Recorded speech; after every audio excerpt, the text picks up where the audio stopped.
after these altered state experiences, these peak experiences, we are much more likely to actually change our habits and our behaviors. Community is one of those pillars that we can draw from traditional wisdom culture. The fact that we have to say nature means that we're separate from it, when in fact we are it. Why we're here doing this right now? Why did we put ourselves in a, frankly, often uncomfortable position? We need to go there and try this out. See what happens. What's the unfolding look like? And look, in terms of conclusions from that, I'm still figuring it out. Why I actually left the US.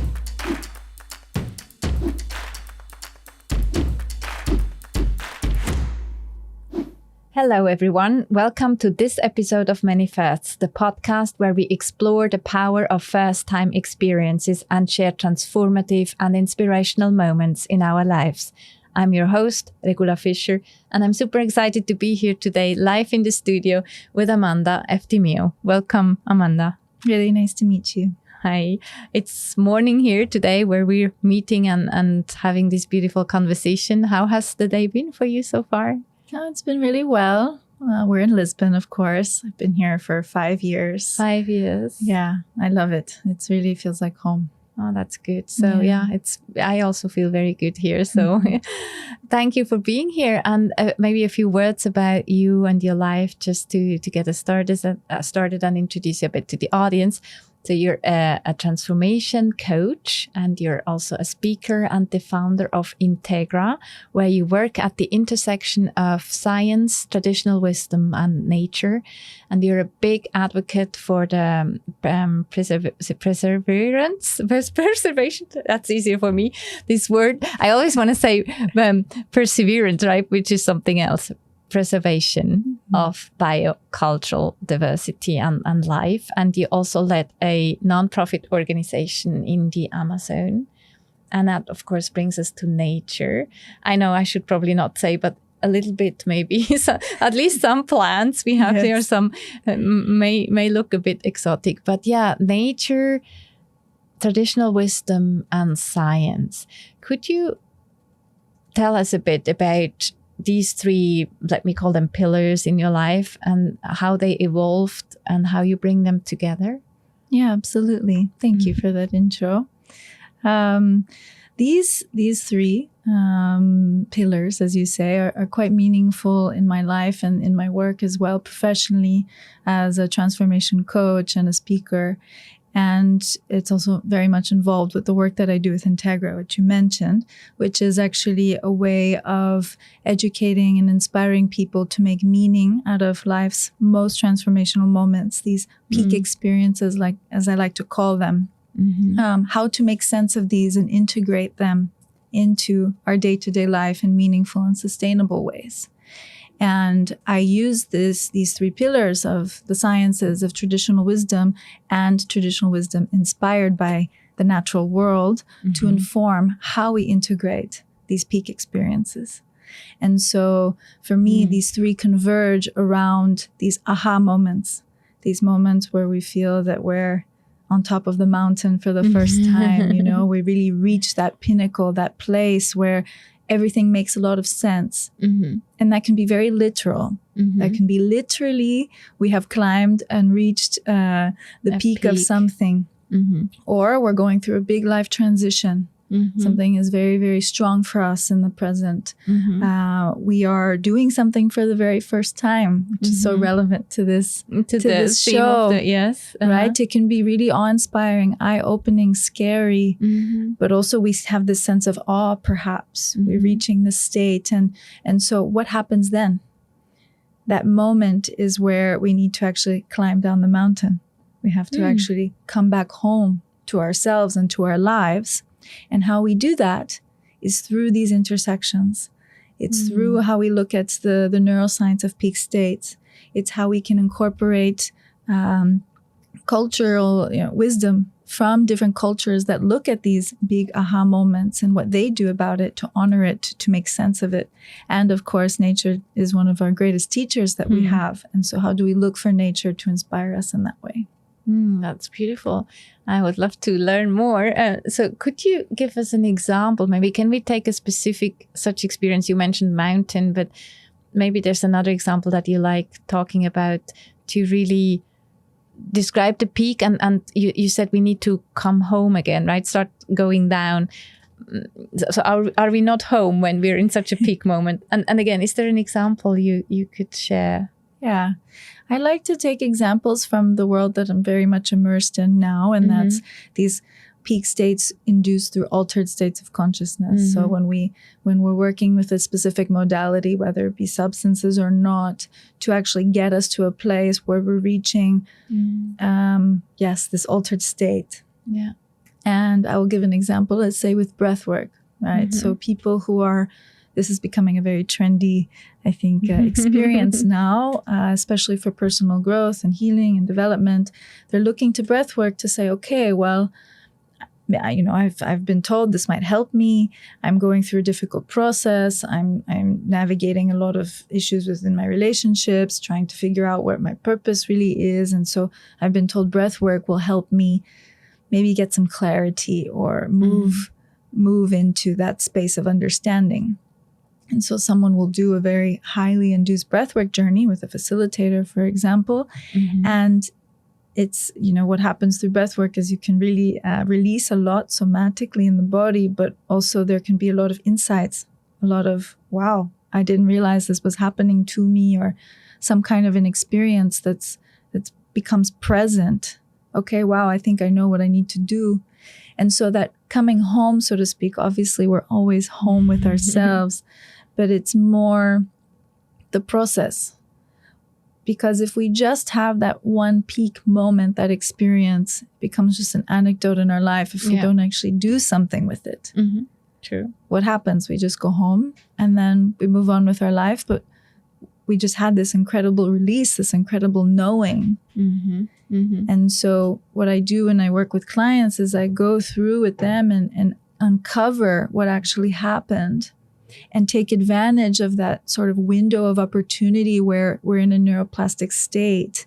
These altered states experiences induce this sort of concept of neuroplasticity, which is the idea that we're constantly creating these new neurons and connections in the brain. And after these altered state experiences, these peak experiences, we are much more likely to actually change our habits and our behaviors because of that window of that neuroplastic window that's been opened following a peak experience.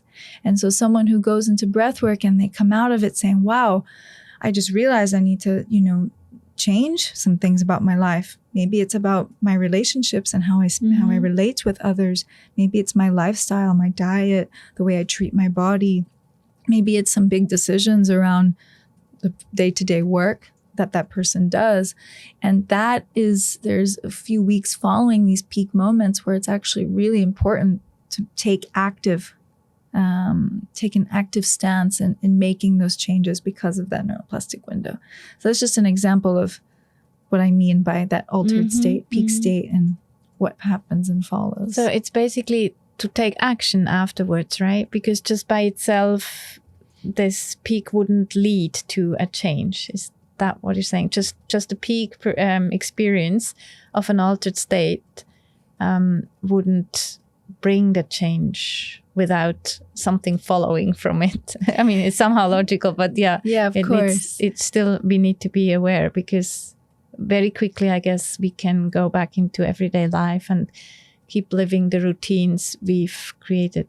And we might forget. And, you know, of course, changes happen physically, and there's change that will happen without you doing anything. Just like that. Yes, but the real work is to actually bring what happened to you into your life and remember it and work with it and see how it evolves over time. Just to clarify, so what you meant with peak experiences are specifically in your work altered states of consciousness, and not necessarily what we said before, like climbing a mountain or so, or would that also be I mean, that could lead you to an altered state, I would imagine, right? Altered states of consciousness can be very broad. I think when we immediately believe, we think of that way, psychedelic states or with substances, but we reach these moments of awe and connection, and we learn that we're one small part of something bigger through many different ways. I love that. And one of them can be very much induced through a somatic journey, through topping the mountain, through being in a community, in a gathering space, a festival where you're just feeling very, very connected. Or in a podcast. Or on a podcast. Yes. This can be an altered state. So do you then, I mean, the way I understand it, you help create or facilitate, host events where peak experiences may happen, or is it that people come to you if they had one, but then I wonder if we need to be fast in taking action afterwards, then how would you be able to time that in a specific way, if that makes sense? Is it both, or I mean, that people would come and have had an experience, or maybe wish to have one, and you would help them understand how they can happen, or you would specifically invite people to explore? I guess I'm not sure if it can be done with a button click, today we're having an altered, maybe not. But could you share a bit about, I know these were a few topics that I touched upon, but... Yeah, of course. Yeah, so I generally work with people to navigate the whole process. I'm not necessarily facilitating the experience that induces that altered state for them. And in general, Integra, we help design for experiences. So someone comes to us and they have a retreat, for example, and they really want to understand, okay, how can I make this most impactful for my participants? So strategic also. So it's more in that state, and the preparation is really important. So before people come and do this experience for the first time, how can they prepare for it? What are the steps that need to happen? And then, of course, the integration around it, and the integration of the mind, the body, the spirit, the relationships, the community, the professional world. All of these dimensions are incorporated into sort of an integration program or a process. And that's then where you would be leading people to. And are people really aware? I'm thinking of myself, of course. Of course. But before I go somewhere, I mean, first of all, sometimes I may not be aware what a peak then this experience may become for me, right? Or then I might expect / hope or feel a readiness that this is probably where something might be or cause a shift in me, or accelerate a shift that I'm kind of wanting to bring into my life. But thinking about really preparing myself in a specific way, I personally haven't thought of that, except for I'm living my life. I'm aware that I want to bring certain changes. I do think I'm quite aware of action is needed for that, and just do it as I can and as it comes, right? And develop practices myself. But I really haven't thought about doing this, like reaching out before. So you see that people would know that, right? Obviously, as Integra is a business that has clients. So I'm impressed. Some people, it's still very early. This concept that I described maybe to you around integration and how to make meaning and make sense of these states. We're still in the early days of that. And some people do know, they're aware, okay, I'm about to go on a journey, and maybe because it's not their first time. So when it's your first time, you don't know. You don't know, and you're kind of just in this open state and you're not sure. But indeed, this is also part of what I do, is to really educate around the process and how important it is to start in preparation for these experiences. And that's probably also where the traditional wisdom comes in, right? That what ancient cultures may be much more aware of than we are in today's world. Now, it makes sense what you're saying. Integra, that's also the name I would assume, because Yes. I do know that, right? There's sometimes also a bit of an emptiness afterwards, or a bit of lostness, not in a bad way, but a bit of, okay, I'm somewhere else now.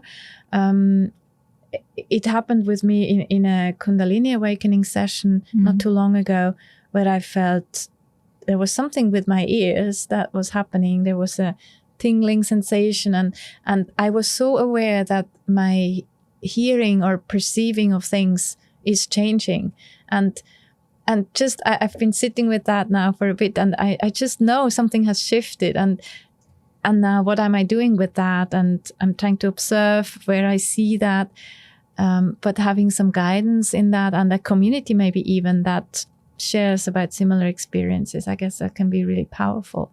Is that basically what you're exactly? And community is one of those pillars that we can draw from traditional wisdom cultures to bring that in.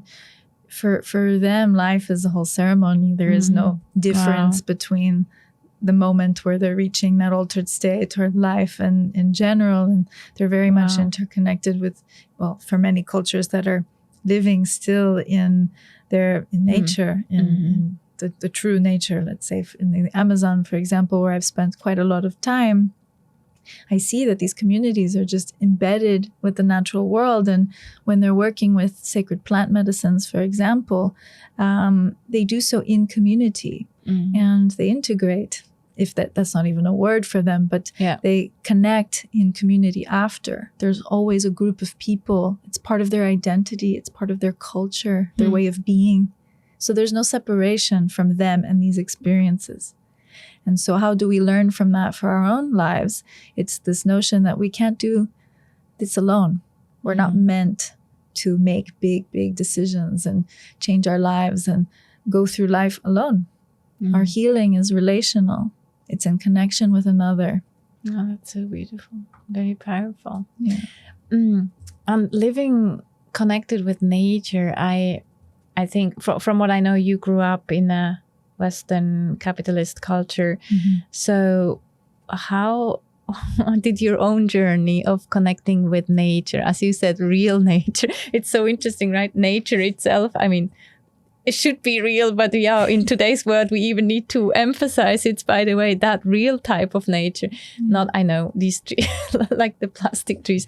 But when did you set on that journey? What did you set? What set you on that journey? And you mentioned the Amazon. I guess that was very connected. But how did you find these islands of real nature connection? Yeah, thank you for that question. Actually, I think it's the first time someone's asked me it in this way. Yeah. I celebrate first time. Yes, so thank you. I will first say that nature, this concept of us separating, having a word for nature. I mean, so many indigenous languages don't even have that separation. It's just what is. It's just what is.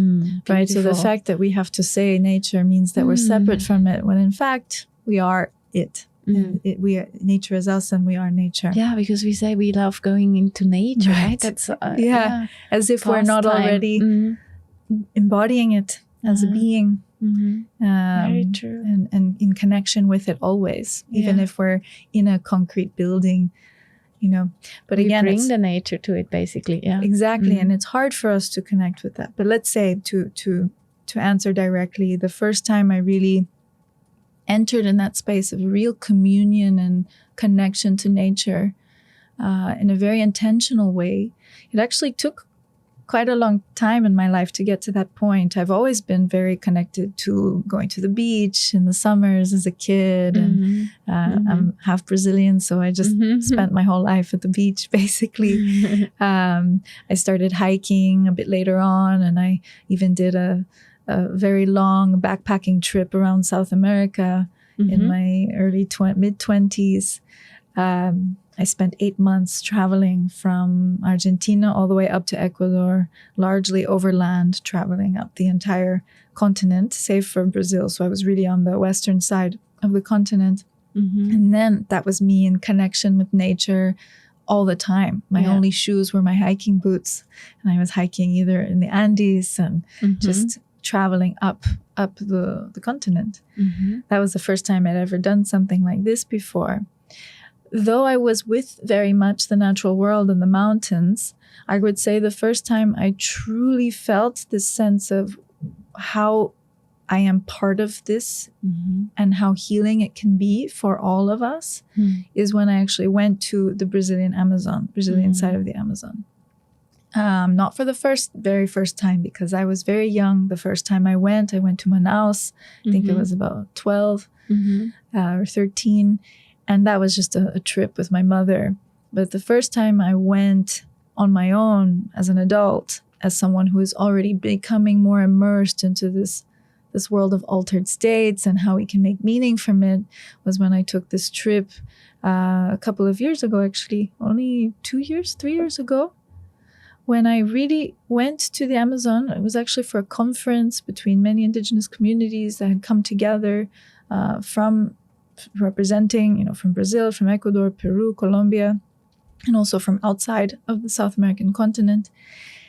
And there I was really in the heart of the jungle, the heart of the Amazon, very far away to get there, multiple flights, small plane, little boats, the whole thing. And I looked straight at this big samauma tree, this big, it's, the master of the forest. And I just said, okay, I think I'm starting to finally understand why this is so important, why I'm here, what I'm here to do. So a peak moment. It was, very much. It was a deep moment of understanding, to be in relationship with the natural world in a reciprocal way, in a way where I am giving and receiving all at once. Just by being in the presence of this extraordinary tree was a gift to me, and I understood what I needed to do just naturally. And that's when I started to really be in connection and develop a stronger relationship with what's around me.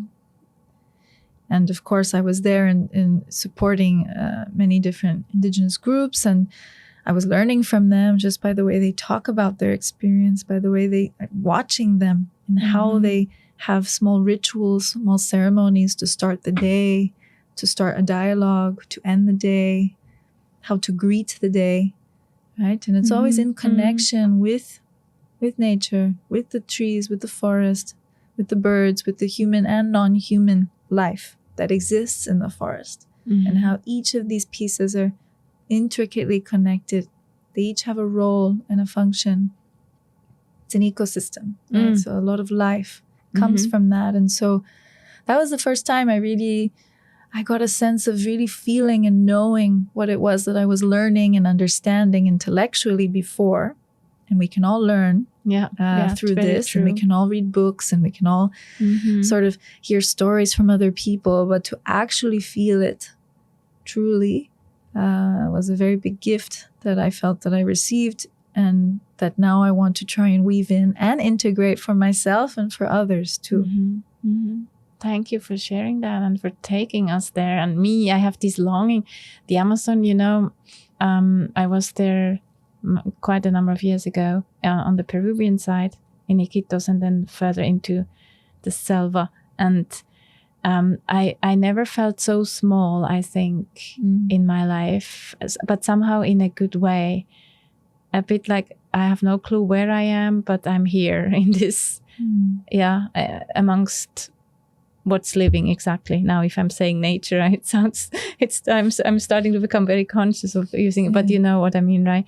At the same time, I didn't stay there for very long, and I'm wondering about you. How much time did you spend there? I'm not saying that much time is needed. Obviously such a moment happens in a moment, but was it very much you being part of the community for some time? And how did you manage to find that, the community, and how do I need to envision that? Yeah, so that particular trip was actually on behalf of the nonprofit organization, El Puente Foundation, which is what I had been a co-director of at the time. And we were there to sort of be part of this conference and support And so that conference itself in that particular area was not a very long time. I think it was less than a week. And then we were outside of that particular area, more in the city of Rio Branco, which is outside of the capital of Acre, which is the westernmost state in Brazil, in the Amazon. So we were sort of traveling around in an expedition of sorts. And it wasn't the first time I'd even been in the jungle. I had been in the Peruvian side prior, in Iquitos as well, and outside in there. And then after this experience, I went to Ecuador, to the Ecuadorian side of the forest. So I've had moments where I've come in and had that experience, although not too long, no more than maybe 2 weeks at a time. Although it's very much part of my wish to spend longer there, to really allow myself to immerse there. And how does that feel for you as being part of a... we call it developed, right? I mean, again, Western world, it's just letting go and letting go of so many conveniences, as we like to say also, right? Is that something that you find, what does that do for you? Yes. I would say I consider myself quite resilient and quite easygoing in that realm. I'm very happy to abandon conveniences and sleep in a hammock for a week or two if need be. It's also a real gift, a real chance that we can give ourselves to just be and connect with ourselves. These experiences give you a lot of time and space with your own self. And that can be very confronting for people. Yeah, I mean, also me, I mean, it makes me quite nervous, such an idea, to be honest. Yeah. But not for you. I mean, of course, it makes me a little, I feel it a bit, yes. Though I see these challenges as opportunities for us to get to know ourselves even better. And what better way than to do so in the arms of nature, of Mother Nature, right? Being held by her, knowing that people have done this before me and people will continue after. And so I want to be able to be part of that line of inquiry, self-inquiry within the context of the world, the natural world around me. And if it's, of course, joining or being with a community for some time that lives in that environment, it would probably take something like going to the Amazon or elsewhere. But I just wanted to say we can find nature everywhere, basically, right? We may not need to go to the Amazon.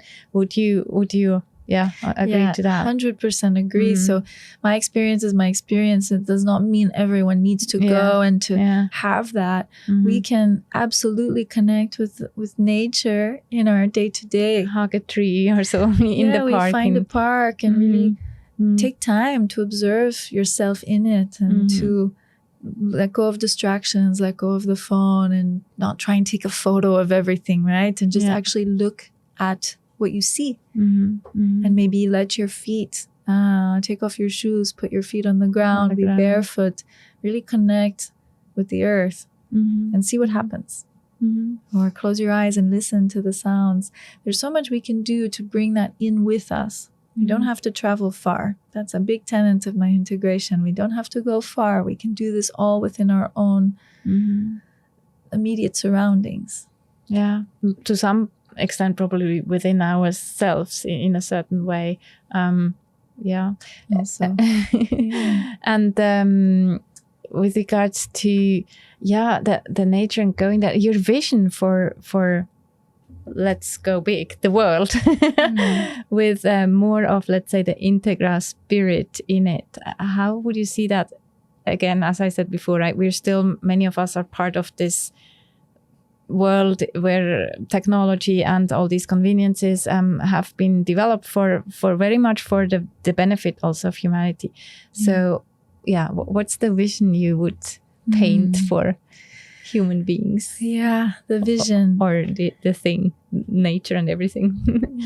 Well, I'm a huge believer in technology. I love technology. I think it can absolutely support us. And when done in the right way, with integrity, with responsibility and respect for us as humans, technology can do a lot of good. So it's not about, I'm not an advocate for all of us abandoning all our worldly global north pleasures and just going to the forest and taking it all off and saying goodbye. Absolutely not. It's like we talk about the monks that live in the monastery or wherever they are, these enlightened beings that meditate all day. Of course they can do that. They're away from the world. The real thing is when you take that state of mind and go home and go have a conversation with your siblings or your parents or your friends and see what happens then, right? So still be part of the world. So the vision is to bridge those worlds. This is something I believe I try and do, and also with Integra, is to bridge these kind of worlds, bridging the science and the sacred, bridging the ritual with life, bridging nature with the nature in us, right? The nature outside with the nature that exists in us, the natural systems. And so I do have a vision that we can still go towards this element of personal growth and healing, but in community with others to relate with, within where we are. We don't have to change the entire course and trajectory of our life to make ourselves better, to make us more kind and understanding and responsible for the world around us, for the people that inhabit this earth, right? Yeah, it's very beautiful. Yeah. In terms of bridging, I think you for yourself, if we look at your life again, you have been also, you've been living on different continents also, right? And how has that been part of your maybe Integra work also, and how has that inspired you, and why did you start to feel like you grew up in the US, I think, for some time, but then you moved to Europe, and maybe there were places in between. What's the, in that sense, also home for you, right? Home is an interesting question. Well, that's true. I grew up in New York. So most of my life was in New York, on Long Island, outside of New York City, a little island. And I moved. I went to university in the United States and I studied abroad. But the first time that I really left home in more permanent capacity was to move to Germany. I moved to Berlin, actually. And this was by pure intuition. And I said, okay, I think I'm ready to leave the US. Also, not coincidentally, it was the time of the elections when Trump had become president. I said, okay, I'm going to leave now. Good timing.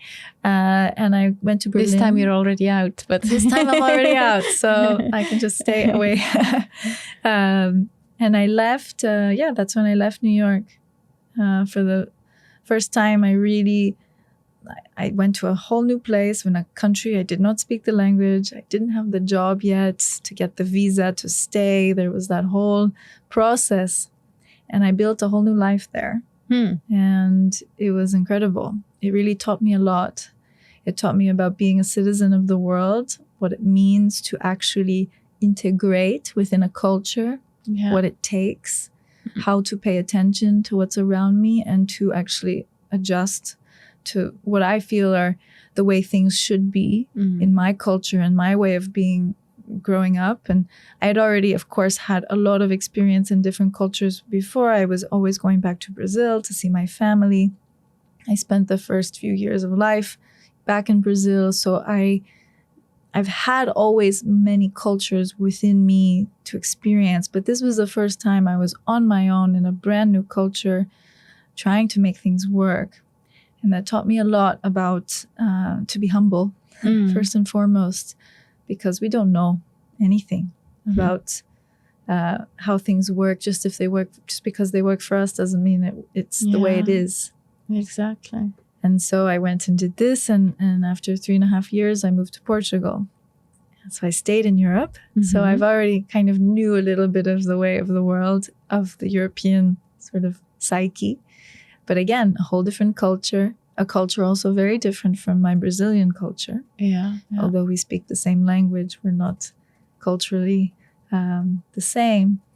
And I've been here 5 years, really taking my roots here, integrating with the life here.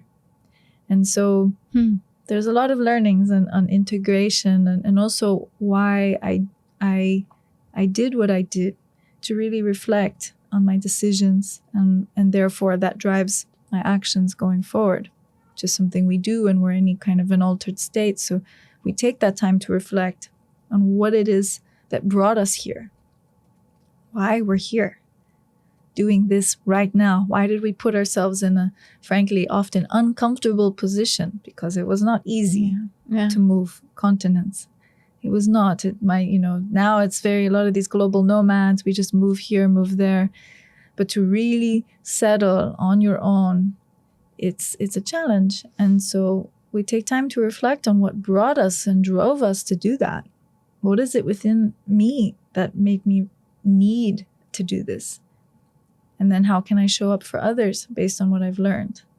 That's the ultimate test, I think. Very powerful what you're saying. Could you share what was your conclusion? And interestingly, you were reflecting after you did it. Yeah. Not before. Not before. I mean, reflection is, I think, afterwards, but if somehow reflection sounds like going back, right? With So it's maybe, true. But before is maybe just thinking, right? Doing deep thinking. Why is something in me telling me to go?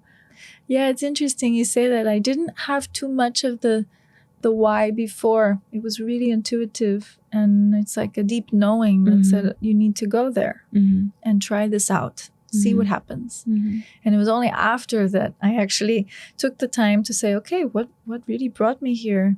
What is hindsight really showing me? What is time actually giving me to what's the unfolding look like? And look, in terms of conclusions from that, I'm still figuring it out. Why I actually left the US. I mean, of course, politically, I say that half as a joke. Yeah. Because my whole life but my life had already been split between, I have family in the US, I have family in Brazil. So for me to move, perhaps it's also a intergenerational pattern. My mother left Brazil when she was around the same age as I. She went to the US. So maybe there's part of me that has this eagerness to see the world and travel and be outside of home and find home here instead of home here. It's interesting. I haven't been asked this. Another first time question. And maybe we don't need to know, right? I was just curious because you said you reflected, right? I was like, okay, I would be interested in learning about what your reflections were, but that's always a process. And we can, of course, always put our interpretations as we look back, right? And trying to make meaning out of something and why it happened. Thank you for sharing that. I think there's these, I don't know if you call it a concept or something, that with 3, again, pillars is just what always comes to my mind. It's thought, word, and action, right? Yes. I see the smile in your face. Yeah. So that, just as you were talking about reflection now, I was thinking about that I saw that from you somewhere. And so the thinking with moving away, for example, it's specifically action somehow that happened, right? So you did it. And then word, how do you bring word into this constellation? I mean, thought, I would think, we think about something, but then what's the piece of the word? I'm curious about that because I'm very much into words. Yes. I noticed that too. I can hear how we're analyzing the words too. Yeah, sometimes it's difficult for me to speak, trust me, because I'm always in, this word, oh, no. It's always like, I don't know, poetry or something happening in me, but Yeah, that's a great point. So I talk about integration a lot in this sort of 3-step area, the thought, the thinking mind that works with the mind first. So in order for anything to be brought into being, we need to have the thought, the thought about it. And the thought comes the understanding of it. And so for example, like I didn't just wake up one day and magically take a flight across the ocean. I really had to, it came into my awareness and I understood that it's something to consider. The next, in order to actually, before we move into actually doing something, we need to bring it to being. And bringing it to being is with the word. And the word beautiful. is very important. Uh-huh. So I actually literally started doing this. I started when I was at the time backpacking in South America. I was in Peru, and I was sharing with people, I'm moving to Berlin actually in a few months. I didn't even know when, but I was saying I'm moving to Berlin. I'm thinking about moving to Berlin. Do you know any people? I started to put it out in the world, to make it, to create from it. The only way we can do anything is if we bring it to being with the word. And the literal word. I know so well what you mean. Yeah. And the layer between sort of the thought and the word is sort of that emotional state. So in order for us to take that awareness, and before we do anything about it, we need to be emotionally involved and connected to the outcome. So the situation becomes personal to us. It becomes our situation that we need to do something about it. I talk about this a lot. Like I was in New York for Climate Week and really sharing about this 3-step process of integration. And, we are aware, we have an understanding, a cognitive understanding of what's happening with climate change. We get the data, we have the facts. But until we feel actually emotionally invested in what's going on and we bring the problem to us, there's no way we're going to actually do anything about it to change.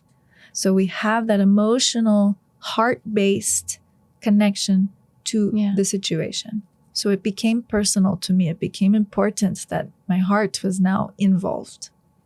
And then we actually take the action. That's the deed. That's the thing that we do. And we take those steps. And so, this is nothing new. This does not come from me. This comes from so many originary cultures who have worked with a version of this process. This comes from all kinds of people that are sharing about this philosophy. But I really like to bring it in because it is universal. And we can all kind of work with it. So true. In the end, as one piece in this process, the power of words and just hearing something from ourselves, I think it's like a commitment also, an ownership that we bring to it, right? Yeah. So to conclude here, what's a word that comes to your mind and maybe why? A word. A word that comes to mind now is actually, you mentioned it, but it's very strong. It's this word of ownership. That implies this taking of responsibility. And it's something that we might say, but not often do. It's something I hold myself to and try. I'm a human being. I don't always take full ownership or responsibility. I make so many mistakes. All of us do. Though I feel that is a really important word. That ownership, because when we take ownership of our life, we are the masters of our life. We can change our life. True. Create first times. And create so many first times with that word. I love that. Thank you so much, Amanda, for being here today, and all the best with ownership and all the creations and with nature and human beings. Thank you so much. Thank you. Thanks, everyone. If you liked today's episode, it would mean the world to us if you like it and share it with anyone that could need a boost in courage. We would also love to hear from you. What are your reflections, your words, and your visions and dreams? Share them with us in the comments, and let's keep creating healthy, functional firsts together. I'll see you next first time. Until then, much love and courage. Ciao.